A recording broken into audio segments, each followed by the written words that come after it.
안녕하십니까. 부회창조 오성환 변호사입니다. 최영로 변호사입니다. 네, 이번 시간에는 제가 그 미납관리비에 대해서 모두 좀 정리를 해드리려고 하는데요.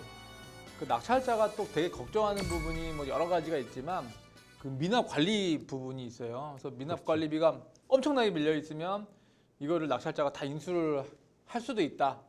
이런 두려움에 굉장히 또 걱정을 많이 합니다. 아파트 또는 상가 같은 집합 건물에서 네. 관리비가 부과되는데 공동관리비라는 게 있죠. 네네. 그다음에 자기가 쓴 뭐 저 전기세 같은 것처럼 네네. 개별 관리비가 있는데 공용 관리비 같은 경우에는 음. 원래는 종전 소유자가 내야 될 것이지만은 네. 낙찰받은 사람이 다 떠안게 되어 있죠. 왜 그러냐면 채무자는 돈이 없잖아요. 그렇죠. 몇 돈- 년치 지금 네. 관리비를 안 내고 부도가 난 겁니다. 네. 그래서 그러니까 돈이 없어서 그 은행에서 돈도 못 가고 이제도 못 내가지고 경매로 넘어가는데 관리비는 착실하게 내고 있을 가능성은 굉장히 희박합니다. 그렇죠. 네, 그래서 관리비가 굉장히 많이 밀려 있을 수도 있고 아까 변호사님께서 말씀하신 것처럼 상가 같은 경우는 관리비가 굉장히 비싸요. 관리비가 거의 월세에 육박할 정도로 비싼 경우도 있습니다.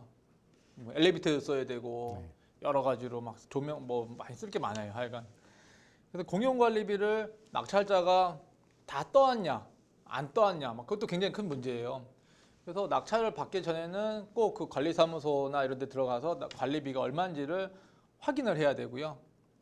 확인을 해야 되는데 잘 알려주는 데도 있고 잘 안 알려주는 데도 있어요, 사실.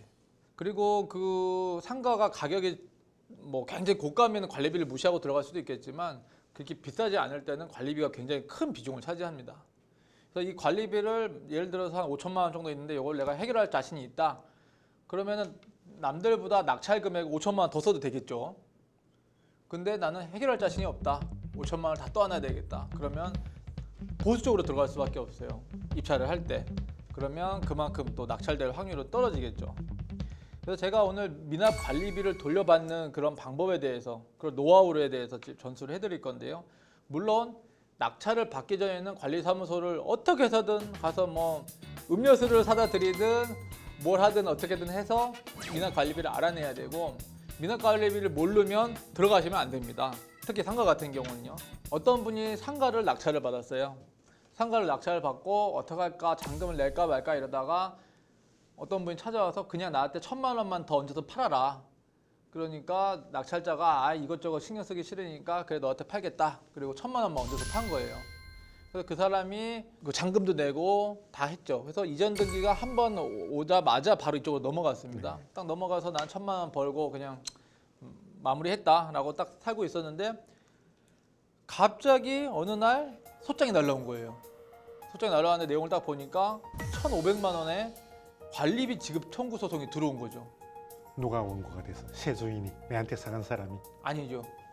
그 관리사무소에서. 관리사무소에서. 네. 네. 관리사무소에서 관리비를 받아야 되는데 관리비를 관리사무소에서 받아야 될 사람들이 많죠. 채무자한테 원래 받아야 되는데 채무자가 안 내니까 야 그 다음에 낙찰받은 네가 사. 네가 내. 그리고 낙찰받은 사람이 또 팔았으니까 또 네가 내. 하여간 그 건물을 상가를 사용하는 사람한테 관리사무소는 돈만 받으면 되니까 그 한 번이라도 소유했던 사람은 전부 연대 채무자처럼 돼버리는 거죠. 네, 받고 싶어 하는 거예요. 근데 지금 변호사님은 되게 중요한 얘기 하셨고 변호사님이시니까 알지만 연대채무라고 생각을 하지만 가운데 낀 사람은 그렇게 생각을 전혀 안 하거든요.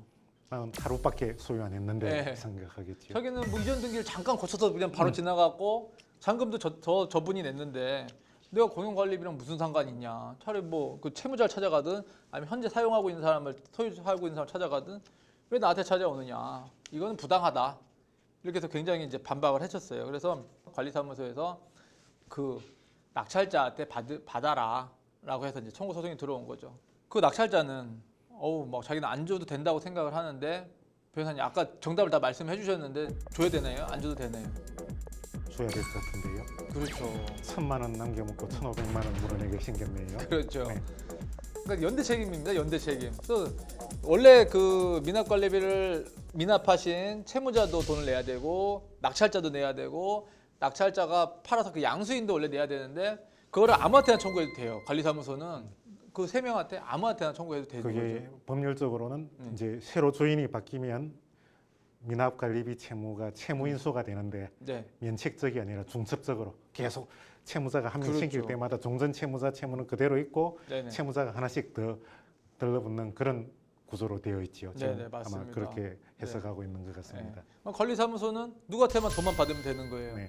그래서 이분은 아까 변호사님이 말씀하신 것처럼 1,000만 원 받고 1,500만 원의 관리비를 물어주게 돼 있어요. 그런 사건이 있었습니다. 근데 그 다음에는 이제 구상권 관계가 좀 생겨요. 구상권 관계가 그렇죠. 생겨가지고 어떻게 해야 되죠? 구상권 청구 소송을 좀 어려워하시는 분들이 많더라고요.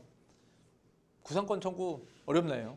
일단 아까 제가 설명드린 것처럼 연대 채무 같으면 네, 하루를 소유했던 10년을 소유했던 전부 전액에 대해서 똑같이 책임을 지는 게 연대 채무 아닙니까? 네, 네, 근데 들여다 보면 분명히 다르죠. 네, 부담해야 될 사람이 따로 있지요. 그 비율이 또 정해져 있지요. 네, 네, 그걸 고려해 가지고 이제 각자 정산하자 하는 게 구상금 소송이지요. 네, 네, 그래서 맞습니다. 당연히 구상금 소송을 할 수 있겠지요. 네, 네. 또 여러 가지 사례들을 또 말씀드리면 미납 관리비가 있는데 예를 들어서 이제 경매가 넘어갔는데 한 푼도 못 받는 건 아니고 임차인이든 소유자든 일부분에 대해서 배당을 받을 수 있는 그런 상황이었어요. 예를 들어서 그렇다면 낚시할자는 관리비를 납부를 해버리고 영수증을 받은 다음에 그 배당금에 대해서 가압류를 하시면 됩니다. 그렇죠. 그죠? 네. 그렇게 되면 조금 뭐 야속하다고 할 수는 있지만 뭐 법적으로 뭐 충분한 권한이 있는 것이니까요. 또 문제되는 게 뭐냐면 관리사무소를 믿는 경우 등이 있어요. 그래가지고 관리사무소에 가가지고 관리사무소 그 소장님한테 관리소장님 저 배당금을 저 사람이 좀 받습니다. 그러니까 가압류를 해놓으시면은 관리비를 받을 수 있으니까 굳이 저한테 달라고 하지 마세요. 그래서 가압류를 해놓으세요라고 하면 관리사무소 그분들은 네 알겠습니다라고 하고 가압류를 실제로 안 하십니다. 그럼 배당금 받아가고 그냥 끝나는 거죠. 그죠?